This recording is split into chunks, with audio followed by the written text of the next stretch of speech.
Class कम है, market में ज्यादा बैठे हैं। अभी देखिए कल मुझे एक ने कहा, बोले सर आज तो ऐसी लग रही है क्लास क्लास कम है, मार्केट में ज्यादा बैठे हैं। क्योंकि के बारे में जो क्वालिटी की बात कर रहे थे, तो बोले सर ऐसी क्लास लग रही है, मार्केट की चीजें पढ़ा रहे थे आज तो आप।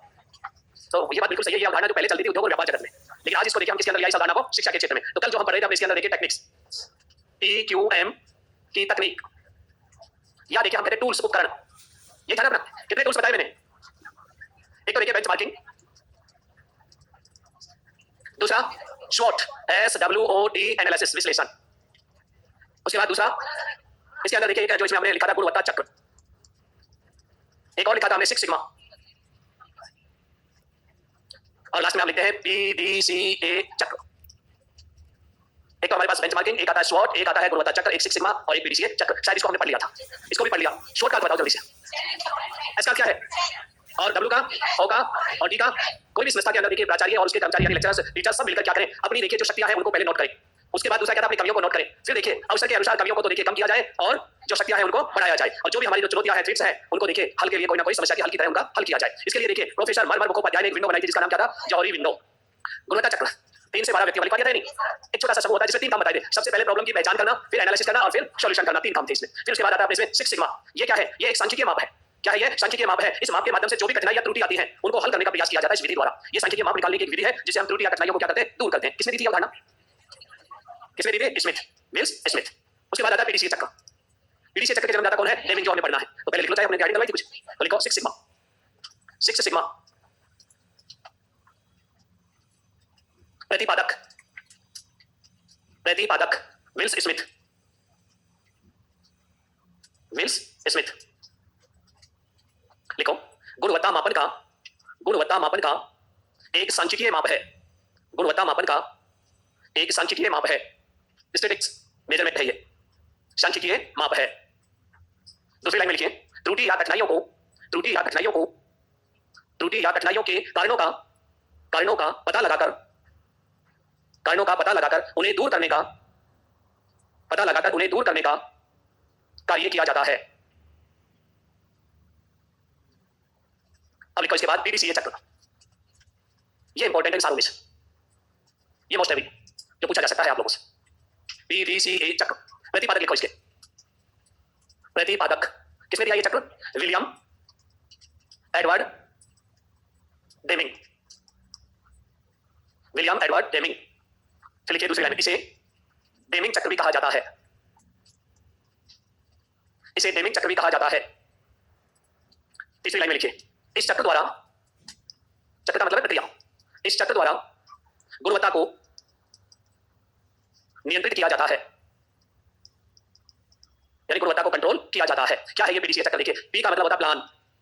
सबसे पहले देखिए प्लान तैयार करो, जिस चीज का आपको प्रोडक्शन करना है या जो काम आपको करना है उसका क्या होना चाहिए, प्लान। कौन कौन से संसाधनों की आवश्यकता है, कौन से संसाधन आपके पास उपलब्ध है, उसका क्या किया जाता है, प्लान। प्लान के बाद आता है दूसरे नंबर पर देखिए जो इसमें रहता है D का होता है उस प्लान को आप क्रियान्वित करो, उस काम को करना है, यानी जो प्रोडक्शन आपको करना था वो उत्पादन कर लीजिए। जैसे एक पेन बनाना था हमें, ये बना लिया हमने, एक पेन बनाकर देखा, अब इसको चेक करेंगे कि क्वालिटी है या नहीं। लोगों से पूछेंगे कि भाई ये बढ़िया है या नहीं है, क्या इसका उपयोग सही ढंग से हो रहा है या नहीं हो रहा। तो तीसरा काम क्या होता है, चेक। तीसरा काम क्या करेंगे, चेक। अब चेक होने के बाद 2 चीजें आती है, अच्छा है उत्पादन चालू कर दो, अच्छा नहीं है वापस दोबारा से भी प्लान करो इस चीज का। अगर देखिए हमारा चेक में ये सफल होता है तो हम क्या करेंगे, एक्ट, यानी कार्य में चालू कर देंगे। और ये चक्र कहलाता है हमारा PDCA चक्र। इन्होंने कितने स्टेप बताए, 4। हमें कुछ भी नहीं पढ़ना, प्लान क्या है, डू क्या है, चेक क्या है, एक्ट क्या, कुछ नहीं, हमें ये पता होना चाहिए 4 शब्दों का क्या है और ये किसने दिया, और ये कहलाता है डेमिंग चक्र, जो गुणवत्ता नियंत्रण के लिए काम में लिया जाता है। बनाइए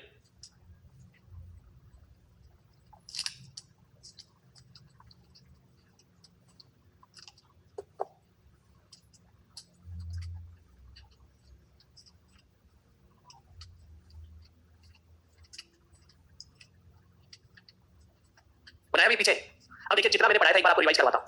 देखिए हमने जो कहानी अपनी शुरुआत की थी यहाँ से, TQM, टी का क्या बताया, कॉपी में लिखना, रिवाइज करना है, याद कितना रहता है अपने आपको देखिए रिकॉल करके। टी का मतलब क्या है, उसके बाद देखिए क्यू का मतलब क्या था, गुणवत्ता क्या है, गुणवत्ता क्या है, क्वालिटी। गुणवत्ता क्या है, जो ग्राहक कहे वो गुणवत्ता, जो ग्राहक कहे गुणवत्ता। हमने 2 प्रकार से गुणवत्ता को देखिए मानक देखे थे, एक तो उत्पादन और एक उपभोक्ता। उपभोक्ता तो क्या कहता है, अरे वाह मजा आ गया, यानी उपभोक्ता संतुष्टि। लेकिन उत्पादन क्या कहता है, जीरो डिफेक्ट, कोई कमी नहीं हो, जीरो डिफेक्ट। दूसरा क्या कहता है, फिटनेस फॉर यूज, यानी उपयोग के लिए बिल्कुल सही चीज है ये। फिर उसके बाद देखिए हम पता के बाद आते हैं इन तीनों को जोड़ के। फिर मैंने बताया था इसका विकास। विकास की कहानी यदि आप देखें तो 1930 से शुरू की थी मैंने, उसके बाद 1950 में आए हम जापान, फिर वापस USA में आ गए। देखिए इस तरह से इसकी विकास की कहानी, लेकिन 81 मिनट। अगर एग्जाम में पूछा जाता है TQM शब्द की उत्पत्ति होती है यहाँ, TQM की। फिर उसके बाद हमने बर्गमैन के देखिए अवस्थाएं पढ़ी थी 4, ICA, क्या नाम था, ICA TQM। I का मतलब इंस्पेक्शन, C का मतलब कंट्रोल, A का मतलब एश्योरेंस, और TQM तो है ही अपने आप में बड़ा कंसेप्ट।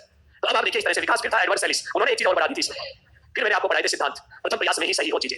फिर उसके बाद उपभोक्ता केंद्रित यानी सैटिस्फैक्शन होना चाहिए कंज्यूमर। फिर उसके बाद तीसरी बात मैंने बताई कंटीन्यूअस इंप्रूवमेंट। फिर उसके बाद टीम वर्क एंड एम्पावरमेंट। फिर शीर्ष नेतृत्व से क्या हो, प्रबंधन हो। ऐसी कुछ बातें बताई थी सिद्धांत के रूप में। फिर मैंने बताई इसकी टेक्निक्स जो अभी मैंने बताई है जस्ट, ये चीजें हमने कल पढ़ी थी इसके अंदर। अब हम बात करते हैं कि टीक्यूएम कहते किसे हैं। टीक्यूएम क्या है, इसके अर्थ और परिभाषाओं की बात कर लेते हैं थोड़ी सी। टीक्यूएम का मतलब सीधा सा ये होता है, जो भी संगठन है उस संगठन में जितने भी संसाधन है चाहे मानवीय भौतिक हो, सभी के द्वारा यदि प्रयास किया जाता है सफलता के लिए, लक्ष्य प्राप्ति के लिए, वो क्या कहलाता है, टीक्यूएम कहलाता है। हेडिंग डालो, टीक्यूएम क्या है। टीक्यूएम क्या है लिखो इसकी लाइन में, गुणवत्ता सुधार का, गुणवत्ता सुधार का, गुणवत्ता सुधार का निरंतर संगठित प्रयास है। गुणवत्ता सुधार का यानी मूल चीज एक है निरंतर सुधार की बात। कंटीन्यूअस इंप्रूवमेंट आज के दिन दिया जाता है, आपने देखा होगा एडवर्ड सेल्स ने लास्ट स्टेज पर क्या बताया था, कंटीन्यूअस इंप्रूवमेंट। गुणवत्ता देखिए यदि हम बात करें तो वो जब भी रुक जाएगी जब तक उसमें निरंतर क्या होता रहेगा, सुधार। उसी बात को मैंने एक परिभाषा भी है इसकी एडवर्ड डेमिंग की। देखिए उसके बाद एक परिभाषा एडवर्ड डेमिंग, क्योंकि इसके जनक है, एग्जाम में पूछा जा सकता है। डेमिंग के अनुसार बहुत ही महत्वपूर्ण परिभाषा है ये, एडवर्ड डेमिंग के अनुसार। लिखिए इनकी डेफिनेशन, टीक्यूएम, टीक्यूएम संगठनात्मक संस्कृति, संगठनात्मक संस्कृति निर्माण का एक मार्ग है। संगठनात्मक संस्कृति निर्माण का एक मार्ग है। आगे लिखिए, जो कि कौशलों के निरंतर सुधार, जो कि कौशलों के निरंतर सुधार, कौशलों के निरंतर सुधार, कौशल यानी स्किल, निरंतर सुधार को लगाइए, समूह कार्य प्रक्रिया, समूह कार्य प्रक्रिया, समूह कार्य प्रक्रिया को लगाइए, उत्पादन एवं सेवाओं, उत्पादन एवं सेवाओं की गुणवत्ता, उत्पादन एवं सेवाओं की गुणवत्ता तथा गुणवत्ता तथा उपभोक्ता संतुष्टि, गुणवत्ता तथा उपभोक्ता संतुष्टि आगे लिखिए के प्रति वचनबद्ध रहता है। वचनबद्ध को इंग्लिश में कहते हैं कमिटमेंट, वचनबद्ध रहता है। जितने मैंने शब्द लिखे इनको अंडरलाइन करो आप सारों के लिए, एक एक शब्द को अंडरलाइन करिए। संगठनात्मक संस्कृति, निरंतर सुधार, समूह कार्य, गुणवत्ता, उपभोक्ता संतुष्टि, वचनबद्धता। वचनबद्धता को अंग्रेजी में कहते हैं कमिटमेंट। और ये विशेषता है, ये सिद्धांत है देखिए टीक्यूएम की, जो इन्होंने डेफिनेशन में सारी चीजों को समाहित किया है। इसे एक ही परिभाषा चलती है डेमिंग की। अब देखो एक चीज मैं बता भी चुका था कल, फिर बता देता हूं। कोई भी संगठन हो, जैसे अपनी कोचिंग हो सकता है, कोई भी संगठन जैसे अपना स्कूल या कोई इंडस्ट्रीज या कोई कंपनी, कोई भी हो सकता है, संगठन का नाम कुछ भी हो सकता है। उस संगठन की अपनी एक संस्कृति होती है, या तो अच्छी होती है या बुरी होती है।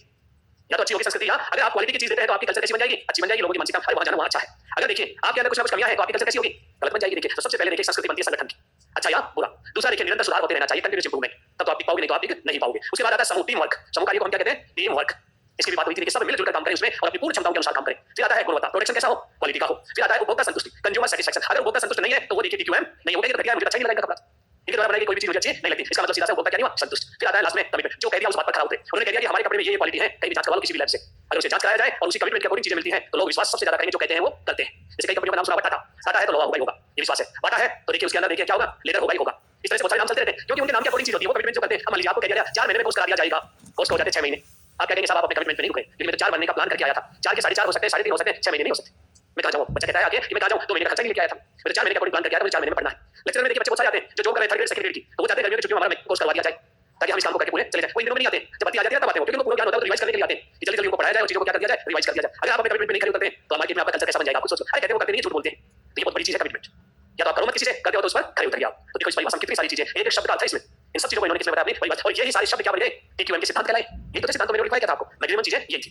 अब बात आती है इस टीक्यूएम का, हमने अर्थ भी देख लिया, एक परिभाषा भी देख ली, अब इसका प्रयोग करते हैं किसमें, शिक्षा में। तो हेडिंग डालिए, शिक्षा में टीक्यूएम, शिक्षा में टीक्यूएम, शिक्षा में टीक्यूएम।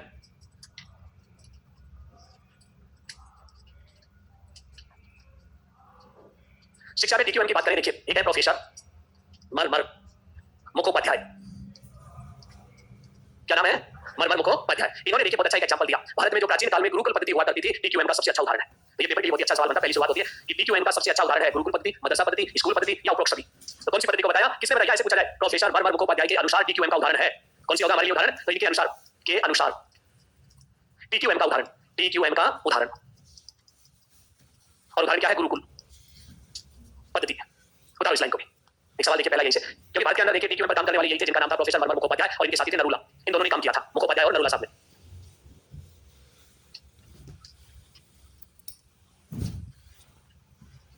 दूसरा तथ्य देखिए, शिक्षा में क्या अर्थ लगाएंगे भाई हम इसका टीक्यूएम का। शिक्षा में देखिए सबसे पहले होते हैं हमारे शिक्षा के उद्देश्य, क्या होते हैं हमारे पास, शिक्षा के उद्देश्य।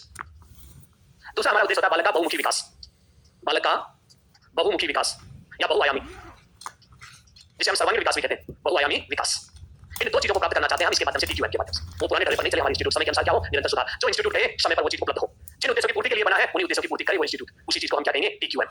एक फॉर्मूला बन गया, शिक्षा के उद्देश्य और बालक का बहुआयामी या सर्वांगीण विकास क्या कहलाएगा, टीक्यूएम। टीक्यूएम क्या है, शिक्षा में प्रयोग। इन तीनों चीजों को यदि हम अपनाते हैं तो वही हमारा क्या है, शिक्षा में टीक्यूएम। यानी टीक्यूएम के साथ साथ इसको अपनाएं हम, शिक्षा के उद्देश्य और बहुआयामी विकास, इन दोनों चीजों को यदि हम प्राप्त करना चाहें तो वो है हमारा शिक्षा में टीक्यूएम। लिख लो इस फॉर्मूले को, एक परिभाषा भी लिख लेते हैं तो फिर उतार दिया फॉर्मूला। तो लिखिए परिभाषा, हार्वे के अनुसार, हार्वे के अनुसार। ज्यादा फोकस नहीं करना है, नेमिंग की जरूरत नहीं है, बाकी नहीं रखनी है, आती नहीं है डेफिनेशन, लेकिन कई बार क्या है कि आप भी जाएं, एक बहुत कम चांसेस होते हैं। तो लिखिए हार्वे ने क्या कहा था डेफिनेशन, शिक्षा में टीक्यूएम का आश्य, शिक्षा में टीक्यूएम का आश्य संपूर्णता से नहीं, टीक्यूएम का आश्य संपूर्णता से नहीं बल्कि परिवर्तन लाने से है, बल्कि परिवर्तन लाने से है। इसका अर्थ देखिए, इन्होंने ये कहा था संपूर्णता से नहीं। संपूर्णता का मतलब होता है प्री प्राइमरी से लेकर कॉलेज तक की शिक्षा, या हम कहते हैं स्कूल से लेकर कॉलेज तक की शिक्षा। ये शिक्षा बच्चे को उपलब्ध कराना ये उद्देश्य नहीं है। संपूर्णता का मतलब पूरी शिक्षा उपलब्ध कराना बच्चे, ये नहीं। इस शिक्षा में क्या करना चाहते हैं, परिवर्तन हो समय समय के अनुसार। जैसे पहले हमारी शिक्षा नीति अलग थी, अब नई शिक्षा नीति आ गई, तो समय की मांग थी, चीजें बदल रही थी। पहले हमारे यहाँ टारगेट चलता था एजुकेशन फॉर ऑल, सभी के लिए शिक्षा। अब टारगेट क्या आ गया, यूनिवर्सल क्वालिटी एजुकेशन। समय के अनुसार चीजें बदल गई हैं, तो इंस्टीट्यूट भी क्या होनी चाहिए, चेंजमेंट होना चाहिए। जैसे हमारे आरसीईआरटी उदयपुर ने कार्यक्रम चलाया है शिक्षा नीति के अनुसार, चेंज मैनेजमेंट प्रोसेस, कि जो मैनेजमेंट की प्रक्रिया है उसमें क्या करना है, बदलाव करना है। और इसके अंदर कार्य सीआरसी, बीआरसी और डाइट, सबसे पहले इनको बदलेंगे।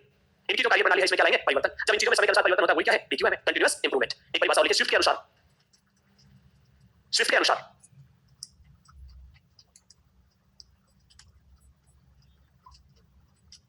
स्विफ्ट के अनुसार। देखिए इन्होंने दो चीजें बताई थी, गुणवत्ता का प्रबंधन, क्या कहा था इन्होंने, गुणवत्ता का प्रबंधन प्लस गुणवत्ता का नियंत्रण। यही टीक्यूएम है शिक्षा में। शिक्षा के अंदर देखिए, एक तो हम किसको नियंत्रित करें, मैनेजमेंट को सुधार करें। दूसरा क्वालिटी को क्या करें, कंट्रोल करें, नियंत्रित करें। जो टीचर योग्य नहीं है पढ़ाने में उसको हटाकर दूसरा रिप्लेस करें उसकी जगह। जो देखिए क्लासरूम बच्चों के लिए अनुकूल नहीं है उस क्लासरूम को रिप्लेस करके दूसरा लेके आए, क्योंकि हमें शिक्षा के उद्देश्यों की क्या करनी है, प्राप्ति। तो पहला प्रबंधन और दूसरा क्या था, नियंत्रण। ये दोनों चीजें बदली जाए तो क्या होगा, हमारा शिक्षा में टीक्यूएम होगा। लिख लो इनकी परिभाषा, शिफ्ट के अनुसार जो डेफिनेशन दी है इन्होंने, बहुत अच्छी डेफिनेशन है। पहले ये फॉर्मूला लिख लो, इसे याद करने के लिए प्रबंधन और गुणवत्ता नियंत्रण की बात किसने कही है, शिफ्ट ने। तो लिखवा देता हूं डेफिनेशन, देखो शिक्षा में टीक्यूएम द्वारा, शिक्षा में टीक्यूएम द्वारा शिक्षा व्यवस्था में, शिक्षा व्यवस्था में, शिक्षा व्यवस्था में गुणवत्ता प्रबंधन और गुणवत्ता नियंत्रण के माध्यम से सतत सुधार किया जाता है। यानी गुणवत्ता प्रबंधन, गुणवत्ता नियंत्रण द्वारा क्या किया जाता है, कंटीन्यूअस इंप्रूवमेंट किया जाता है। अब देखिए गुणवत्ता के बारे में बहुत सारी चीजें हैं अपने शिक्षा के क्षेत्र में। पिछली बार जो सवाल यही पूछा गया था, किसी भी संस्था के अंतर्गत गुणवत्ता के देखिए संकेत क्या है, सूचक क्या क्या है, और कौन कौन से आयाम हैं जिनके आधार पर हम गुणवत्ता को क्या कर सकते हैं, नियंत्रित कर सकते हैं। तो हेडिंग डालिए, संस्थान में टीक्यूएम के आयाम। ये सवाल आया था पिछली बार संस्कृत शिक्षा में। संस्था में टीक्यूएम के आयाम, 4 आयाम बताए गए हैं। आयाम को इंग्लिश में कहते हैं डायमेंशन। कितने आयाम बताए गए हैं, 4 आयाम। 4 कौन कौन से हैं, सबसे पहले आता फिजिकल, जिसे हम हिंदी में कहेंगे भौतिक आयाम, फिजिकल डायमेंशन। सबसे पहले रिक्वायरमेंट तो यही होती है भौतिक चीजों की। भौतिक के अंदर देखिए वहां की संरचना आएगी, जो भी है भौतिक संरचना यानी भवन, क्या आएगी, भौतिक संरचना। उसके अंदर काम करने वाले कार्मिक यानी मानवीय और भौतिक संसाधन, उसमें काम करने वाले कार्मिक, ये सब किसमें आते हैं, फिजिकल आयाम। दूसरे नंबर पर आता है बौद्धिक आयाम। बौद्धिक मानसिक विकास से संबंधित है। अब मानसिक विकास में क्या होगा, वहां पर पढ़ने लिखने की क्रियाएं होंगी, ये अच्छी होनी चाहिए, क्योंकि भवन अच्छा है, कार्मिक अच्छा है, प्रोटोकॉल वगैरह नियम वगैरह जो कुछ है वो क्या है, सब भौतिक चीजें जो आपने नियम बना रखे अपने इंस्टीट्यूट को चलाने की, ये सब क्या है भौतिक। अब आता है वहां पर जो एक्टिविटी होती है बच्चे के मानसिक विकास के लिए, तो वहां मानसिक विकास के लिए तो क्या चाहिए, पाठचर्या। भौतिक में किसको शामिल किया गया, पाठचर्या। और शिक्षण अधिगम की प्रक्रिया, शिक्षण अधिगम प्रक्रिया, teaching learning process, curriculum, teaching learning process. और अंत में उसका क्या कहते हैं, इवोल्यूशन, मूल्यांकन। अंत में हम क्या करेंगे, मूल्यांकन। फिर उसके बाद अगला आता है देखिए भावात्मक। कौन सा आयाम होता है, भावात्मक आयाम। तीसरा भावात्मक आयाम, इमोशनल।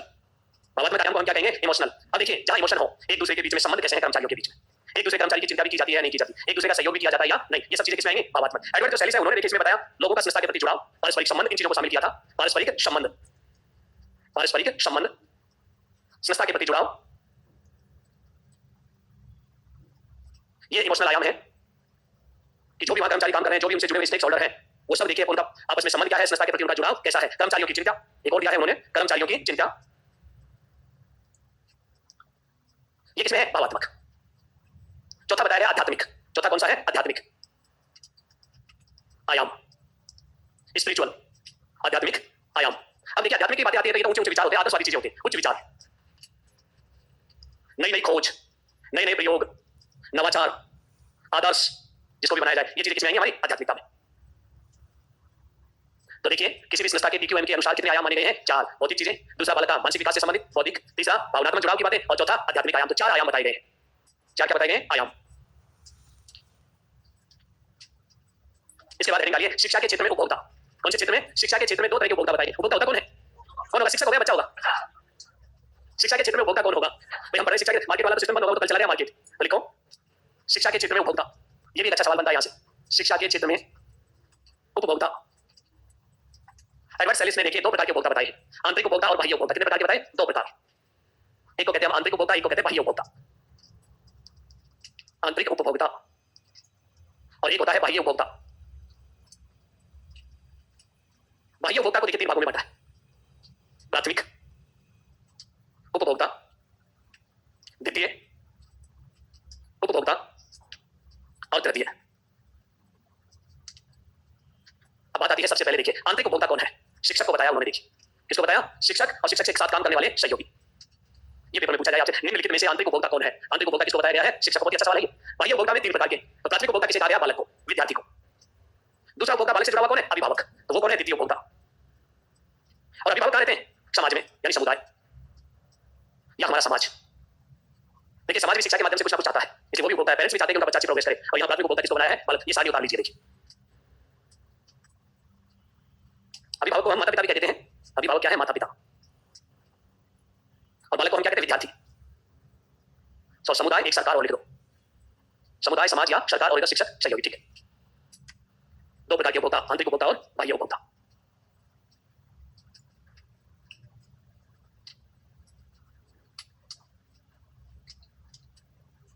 क्वेश्चन लिखिए नीचे। कई बार ये रहता है सवाल कैसे पूछे जाते हैं, लिखिए निम्नलिखित में से, क्वेश्चन लिखिए निम्नलिखित में से बाह्य उपभोक्ता नहीं है। निम्नलिखित में से बाह्य उपभोक्ता नहीं है। ऑप्शन ए विद्यार्थी, ऑप्शन बी अभिभावक, ऑप्शन ए विद्यार्थी, ऑप्शन बी अभिभावक, ऑप्शन सी समुदाय, ऑप्शन डी शिक्षक। अब तो पढ़ लिया इसलिए कुछ समझ में आ रहा है। अगर नहीं पढ़ा हुआ होता तो यही सवाल जो सिंपल सा हमारे लिए क्या हो जाता? हार्ड हो जाता। अब देखिए कोई भी संस्था हो, जैसे हमारी शैक्षिक संस्था की बात करें, स्कूल या कॉलेज, उसके अंदर क्वालिटी के पैरामीटर्स क्या क्या हो सकते हैं, इंडिकेटर्स क्या हो सकते हैं? आप बताओ आप खुद। भैया हम देखिए कोई भी स्कूल ले, स्कूल या कॉलेज, ये हमारी क्या शिक्षा की संस्था है, इनके क्या इंडिकेटर्स हो? इंडिकेटर्स कह दो या पैरामीटर्स कह दो या संकेतक, गुणवत्ता के संकेतक। उसमें क्या क्या होना चाहिए क्वालिटी के नाम पर? अब ये खुला सवाल है आप लोगों के लिए कि बताओ कोई भी इंस्टीट्यूट के अंदर क्या क्या चीजें होनी चाहिए, तब आपको ये क्वालिटी इंस्टीट्यूट है। सारे पहलुओं को सोचना है कि ये चीजें सब पढ़ाई अच्छी हो। अरे पढ़ाई अच्छी के लिए पढ़ाने वाला अच्छा टीचर चाहिए, अच्छा वातावरण चाहिए, अच्छी किताबें चाहिए, बहुत सारी चीजें चाहिए उसके लिए। तो बताओ आप क्या क्या चीजें होनी चाहिए? गुणवत्ता के संकेत आपकी नजर में क्या क्या है? एक तो कह रहे साहब मानवीय संसाधन अच्छे हो, अच्छा भौतिक भी हो, 2 चीज तो मैंने सिखा दी थी, 2 याद नहीं, तीसरी नहीं आती। तीसरी बताओ। वातावरण अच्छा हो, यानी उसकी कल्चर बढ़िया हो। और बताओ। Very good. देखिए मैनेजमेंट भी बहुत जरूरी है, ये सब चीजें हो, अगर मैनेजमेंट नहीं है तो सब फेल है। और सोचो क्या होना चाहिए? क्या कह रहे हो? वचनबद्धता। Very good. देखिए यहाँ पर वचनबद्धता भी होनी चाहिए। आपको कुछ वचनबद्धता की थी क्या एडमिशन लेते समय? काउंटर पे किसी ने आपको कुछ पूछा हो, हैं? सही बताया ना? कहा था कुछ? क्या कहा था? हाँ जी 6 महीने में कोर्स। कितने महीने हो गए? अभी तो 3 दिन में पूरा हो जाएगा, 3 टॉपिक बचे। और बताइए और क्या वचनबद्धता की थी? स्टडी मटेरियल लिखवा दिया, सारी टाइप बांट दी मैंने तो। अच्छा टेस्ट कितने दिन में होगा? ये तो नहीं कहा 7 दिन में टेस्ट होगा। सप्ताह में एक टेस्ट होगा, एक आधा टेस्ट हुआ नहीं हुआ। ओके अपने कौन कौन से टॉपिक से हो गए? एक भी नहीं हुआ। अच्छा आप कमियां निकालने में देखो कितने माहिर हैं, तभी लिखवाया वचनबद्धता। अरे अच्छा ये भी बता दो, अब नहीं बोलेंगे कुछ भी। चलो लिखो ये संकेतक है, हेडिंग डालो। शिक्षा में गुणात्मक संकेतक, शिक्षा में गुणात्मक संकेतक, शिक्षा में गुणात्मक संकेतक।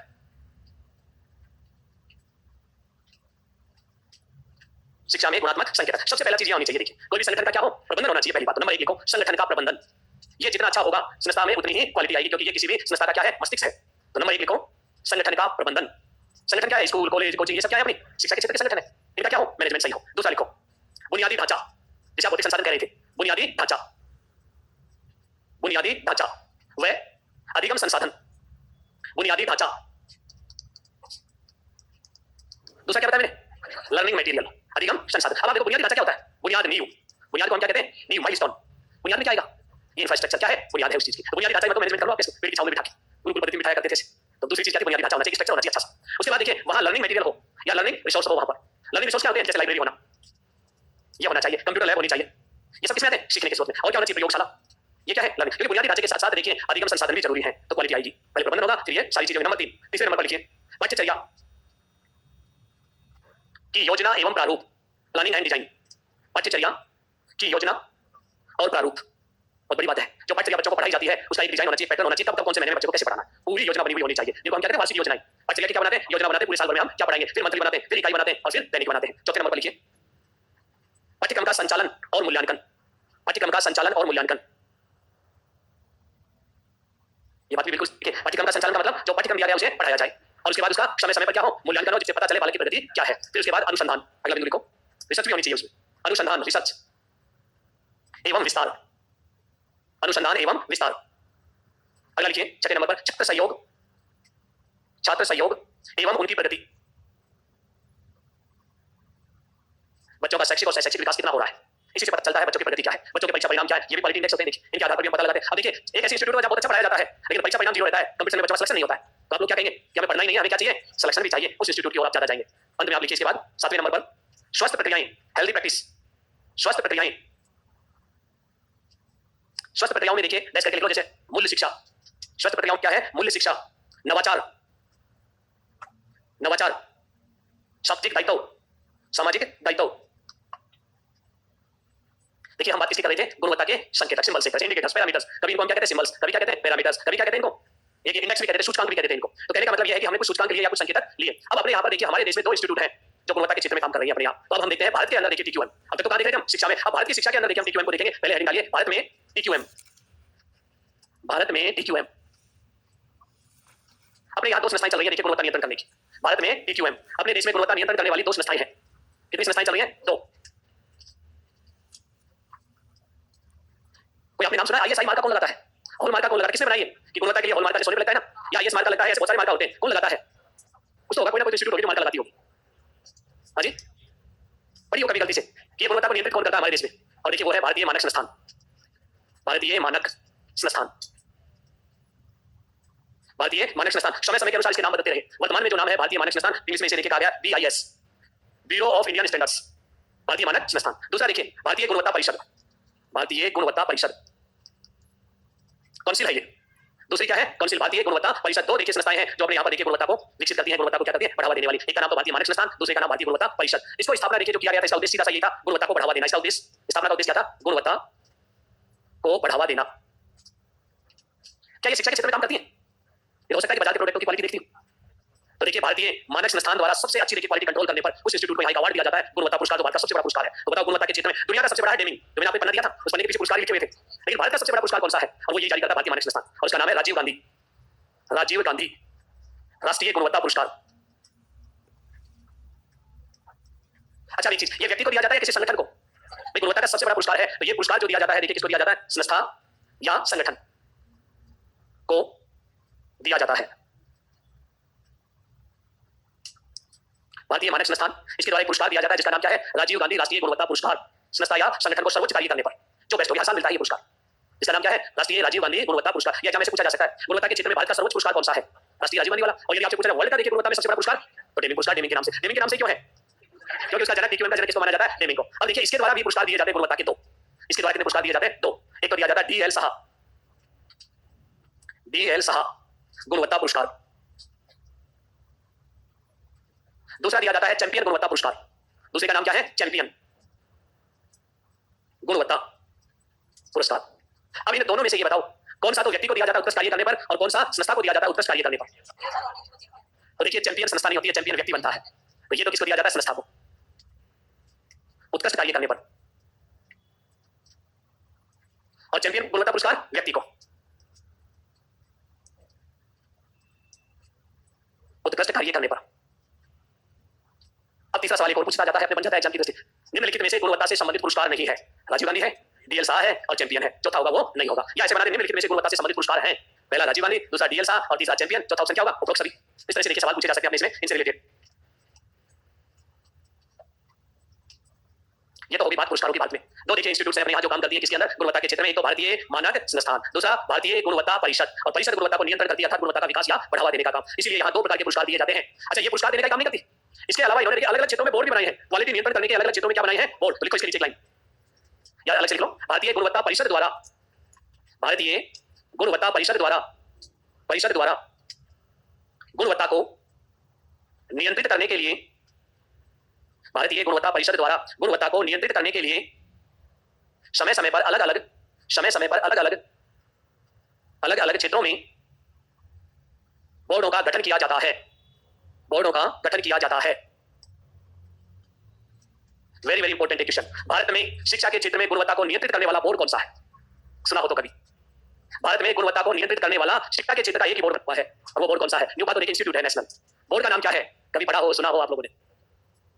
और उस बोर्ड का नाम है, क्या आपने शायद मुश्किल सुना होगा, नाबेट। बोर्ड का नाम क्या है?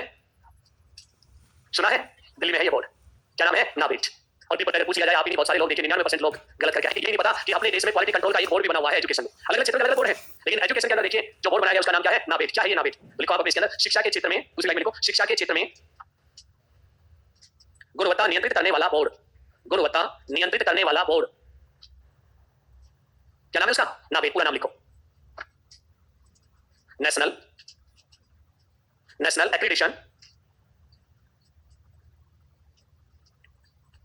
Accreditation board for education and training. Accreditation प्रत्यायन। एक्रीडिटेशन को हम क्या कहते हैं? प्रत्यायन। यानी एक प्रत्यायन संस्था है जो नियम वगैरह बनाती है इससे संबंधित गुणवत्ता से। National accreditation board for education and training. Hindi में क्या होगा इसका? शिक्षा एवं प्रशिक्षण के लिए राष्ट्रीय प्रत्यायन बोर्ड। लिखिए, हिंदी में नाम क्या होगा? शिक्षा एवं प्रशिक्षण के लिए राष्ट्रीय प्रत्यायन बोर्ड। बहुत अच्छा सवाल है, मोस्ट लिख लेना इसको, नाबेट को। शिक्षा के क्षेत्र में क्वालिटी कंट्रोल करने वाला।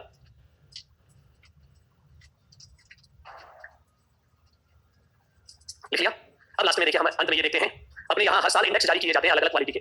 कौन सी डाइट सबसे अच्छी, कौन सा स्कूल सबसे अच्छा, कौन सा राज्य एक नंबर पर, कौन सा जिला एक नंबर पर, सबसे फीसदी कौन सा जिला या कौन सा राज्य, ये इंडेक्स जारी किए जाते हैं। तो हेडिंग डालिए, लिख लिया नहीं? भारत में गुणवत्ता सूचकांक।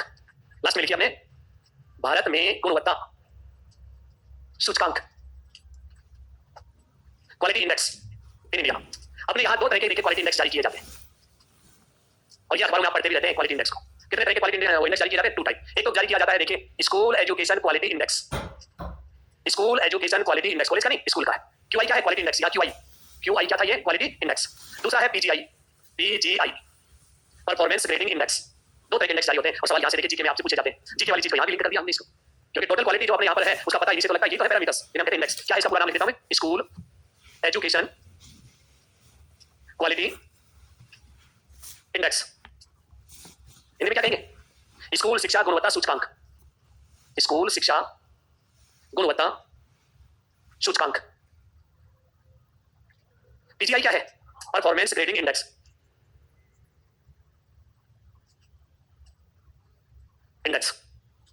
हिंदी में क्या नाम होगा? परफॉर्मेंस को क्या कहेंगे?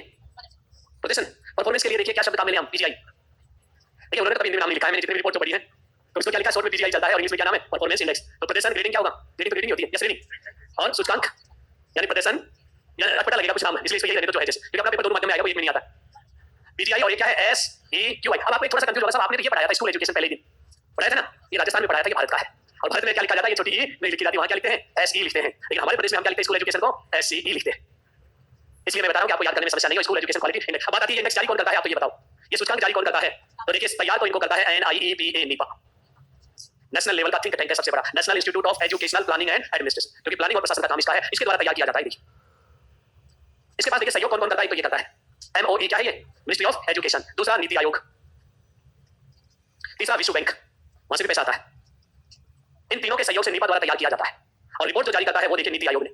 रिपोर्ट जारी कौन करता है? रिपोर्ट जारी नीति आयोग, ये जारी करेगा। अभी जो लेटेस्ट रिपोर्ट है वो है 2019 की, इसके बाद अभी कोई रिपोर्ट नहीं आई है। कब की रिपोर्ट है हमारे पास? 2019 की, और 2015-16 से ये जारी की जा रही है आधार रेखा मानकर, क्योंकि जो लोगों ने स्टैटिस्टिक्स में सूचकांक पढ़े हैं तो सूचकांक में एक आधार माना जाता है, फिर इंडेक्स निकाले जाते हैं भविष्य के। तो आधार जो माना गया है 2015-16 को मानकर, जो नवीनतम रिपोर्ट है वो कौन सी है? 2019 की रिपोर्ट है। हो सकता है कल 20 की जारी हो जाए, अपडेट कर लेना आप अपने आप। हाँ देखिए पीजीआई को कौन जारी करता है? इसको जारी करता है देखिए स्कूल शिक्षा एवं साक्षरता विभाग, शिक्षा मंत्रालय के अधीन एक विभाग है जिसका नाम स्कूल एवं साक्षरता विभाग द्वारा ये भी हर साल की जाती है। लेकिन ये जारी करता है किसके आधार पर? स्कूलों से एक प्रपत्र भरवाया जाता है जिसका नाम पहले होता था डाइस, और आजकल नाम हो गया यूडाइस, और अब यूडाइस भी नहीं है, अब नाम हो गया यूडाइस प्लस। एक परफॉर्मेंस की बुकलेट आती है वो भरवाई जाती थी पहले ऑफलाइन, आजकल समय आ गया जब से ये प्लस बना है तब से ऑनलाइन डेटा भरवाया जाता है पूरे देश के सभी स्कूलों से। और स्कूल ही नहीं, उन इंस्टीट्यूट से भी भरवाया जाता है जहां 6 घंटे बच्चों को रोका जाता है, पढ़ाया जाता है, वो सब भी भरेंगे यूडाइस प्लस। उनसे डेटा का कलेक्शन करते हैं और उनके आधार पर क्या बनाते हैं? इंडेक्स। और यहाँ जो इंडेक्स जारी किया जाता है इनको देखिए 3 कैटेगरी में बांटा गया। 70 तो संकेत लेते हैं काम में, कितने? 70 संकेत, 70 रिपोर्ट देखो किस पर जारी होता है, संकेतक। दो कैटेगरी है, श्रेणी, दो श्रेणियों में आते हैं ये, और उसके बाद 5 डोमेन है। यानी रिपोर्ट जो तैयार करते हैं कितने भागों में होती है, 70 संकेत, 2 कैटेगरी और 5 डोमेन में ये रिपोर्ट जारी की जाती है। अब ये रिपोर्ट को पढ़ लेते हैं, ध्यान देखिए। ये चीजें याद हो जाए तो ठीक नहीं हो तो भी कोई बात नहीं, रिपोर्ट याद होनी चाहिए, एग्जाम में दी जाती है। रिपोर्ट को देखिए 3 भागों में बांटकर जारी करते हैं, बड़े राज्य 20, छोटे राज्य 8 और यूनियन टेरिटरी यूटी, केंद्र शासित प्रदेश जितने भी हैं वो 2019 की बात है, आज की नहीं 19 की, रिपोर्ट 19 की है। अब देखिए फर्स्ट नंबर पर कौन सा राज्य, पहले नंबर पर इस रिपोर्ट के अनुसार देखें तो पहले नंबर पर कौन सा राज्य था 2019 की रिपोर्ट के अनुसार, पहले नंबर पर केरल। इस रिपोर्ट में पहले नंबर पर कौन था, केरल। तो बताओ राजस्थान कौन से नंबर पर था, सेकंड नंबर था हमारे राजस्थान का। इस रिपोर्ट में राजस्थान कौन से नंबर पर आता है, सेकंड नंबर राजस्थान का। लास्ट कौन है भाई, 20वां नंबर पर, लास्ट, सबसे लास्ट, सबसे लास्ट देखिए क्वालिटी इंडेक्स में लास्ट नंबर आता है उत्तर प्रदेश का, और पहले नंबर पर आता है केरल, और राजस्थान का आता है हमारा सेकंड। अब आता है देखिए यहाँ छोटे राज्यों में, छोटे राज्यों में फर्स्ट नंबर पर देखिए पहले नंबर पर कौन है, मणिपुर, और लास्ट कौन है, अरुणाचल प्रदेश। यूनियन टेरिटरी में बताओ फर्स्ट कौन है, चंडीगढ़, और लास्ट कौन होगा, लक्षद्वीप। ये रिपोर्ट 19 की बीती आ जाए तो 20 की अपडेट कर लेना अपने आप, और मेरे से अपेक्षा करके तो मैंने टेलीग्राम बता रखा है, जो भी चीजें बदलाव होंगी वो सारी चीजें अपडेट करता रहता हूं। और ये रिपोर्ट डाल रखी है मैंने उसके ऊपर टेलीग्राम पे, आप लोगों ने उसे सर्च किया हो तो। हां जी, मैंने नहीं बताया था क्लास में, कोई बात नहीं फिर बता देता हूं, बिना स्पेस के देखिए, आपको इतना सर्च करते हैं मेरी फोटो आ जाएगी, मिल जाएगा। ऐसा ऐसे याद, एक नंबर भी बताया था मैंने आपकी हेल्पलाइन के लिए, जब भी प्रॉब्लम आए या कोई नई चीज आए तुरंत आप डाल देना, सॉल्यूशन कर दूंगा मैं उसका। परीक्षा तक याद रख लेना जब तक आपका पेपर नहीं हो। बताइए थे मैंने, देखिए 890 560 3200 सबसे ज्यादा उपयोग किया था रीट वालों ने, उनके पास पता नहीं कहां से सवाल आया करते थे। 4 गाइडों में लिया तो 4 उत्तर मिलते, सब इसका उत्तर बताओ, क्योंकि बच्चा कंफ्यूज हो जाता है उसके पास सोर्स। फर्स्ट ग्रेड वाले बच्चा देखिए थोड़ा सा क्या होता है, सोर्सेज बढ़ जाते हैं उसके, तो वो अपने आधार पर ही समस्याओं का क्या कर लेता है, सॉल्यूशन। लेकिन ये बच्चा नहीं कर पाता है। देखिए लिखिए आपने, बड़े राज्य केरल, और लास्ट कौन सा है, उत्तर प्रदेश। छोटे राज्यों में मणिपुर, लास्ट कौन सा है, अरुणाचल प्रदेश। यूनियन टेरिटरी में चंडीगढ़, और सबसे लास्ट कौन सा है। अब देखिए पीजीआई को देख लेते हैं, लिख लो पीजीआई की रिपोर्ट, बता लिया ना भाई, हां जी, अच्छा नहीं लिखा है, हेडिंग डालो पीजीआई की रिपोर्ट। हां जी, डोमेन का मतलब है उनमें अलग अलग कैटेगरी बनाई जाती है कि उसके अंदर देखिए भौतिक संरचनाओं की एक बना लिया, देखिए उसमें पेयजल की एक बना लिया, देखिए उसके अंदर खेल के मैदान, ऐसे डोमेन बनाए जाते हैं, अलग अलग पूरी डोमेन की सूची है। लेकिन हमें इतनी चीजों को याद नहीं करना, हमें तो क्या करना है, रिपोर्ट को याद करना है, कौन सा राज्य कहां पर है। हेडिंग डालो पीजीआई रिपोर्ट 2000 जो लेटेस्ट है 2021, अभी जारी हुई है ये रिपोर्ट 2020-21, पीजीआई रिपोर्ट 2020-21। ये तो बदलेगी नहीं अभी, लिखो इसके बाद नीचे लाइन लिखिए, प्रति वर्ष पीजीआई रिपोर्ट जारी की जाती है, प्रति वर्ष पीजीआई रिपोर्ट जारी की जाती है। ब्रैकेट में लिख लो 2017-18 से प्रारंभ, 2017-18 से प्रारंभ। दूसरी लाइन में लिखो, यह रिपोर्ट 70 संकेतक, 2 श्रेणियां वे 5 डोमेन, 5 डोमेन। श्रेणियां क्या होती हैं, क्यों भाई 70 संकेतक क्या है, ये कुछ पैरामीटर्स बनाए हैं, जो आंकड़े जो थे उन डेटा को क्या किया है, भागों में बांटा। देखिए संकेतक में तो लिया गया जो स्कूलों में सुविधाएं हैं वो, दूसरा आता है देखिए श्रेणियां। श्रेणियां तो एक तो ले ली प्रबंधन की, दूसरी ले ली विकास की। ऐसे ही बनाए गए डोमेन, डोमेन को हिंदी में एक तरह से आयाम कहते हैं हम। कितने आयाम लिए गए हैं, 5 आयाम लिए गए हैं। फिर उसके बाद लिखिए अगली लाइन में, उपरोक्त के आधार पर पीजीआई रिपोर्ट को 10 वर्गों में विभाजित किया जाता है। पीजीआई रिपोर्ट को 10 भागों में विभाजित किया जाता है, 10 भागों में विभाजित किया जाता है। देखो 10 भाग क्या होते हैं, लेवल को हम हिंदी में क्या कहते हैं, स्तर, लेवल फर्स्ट। इसमें अगर अंक होते हैं इसमें 951 से 1000 तक आते हैं किसी राज्य के अंक, तो वो आएगा कौन सी श्रेणी में, प्रथम श्रेणी का राज्य होगा। उसके बाद स्तर सेकंड, कितना हो गया 901 से 951 50 तक। इसके अंदर राज्यों की संख्या है 0, एक भी राज्य ऐसा नहीं है जो लेवल फर्स्ट की सूचकांक को पार करता हो। तो देखिए राज्यों में नंबर दिए जाते हैं, एक भी राज्य लेवल फर्स्ट में नहीं है। तो हमारे देखिए 7 राज्य और केंद्र शासित प्रदेश किसमें आते हैं, इसमें आते हैं लेवल 2 में। कितने हैं, 7 राज्य प्लस यूटी।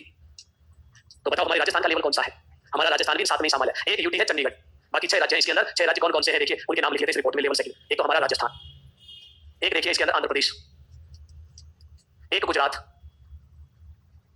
राजस्थान आंध्र प्रदेश गुजरात केरल, कितने हो गए 4। एक होना चाहिए हरियाणा भी था इसके अंदर, हरियाणा नहीं, महाराष्ट्र और पंजाब, महाराष्ट्र पंजाब, महाराष्ट्र और एक है पंजाब,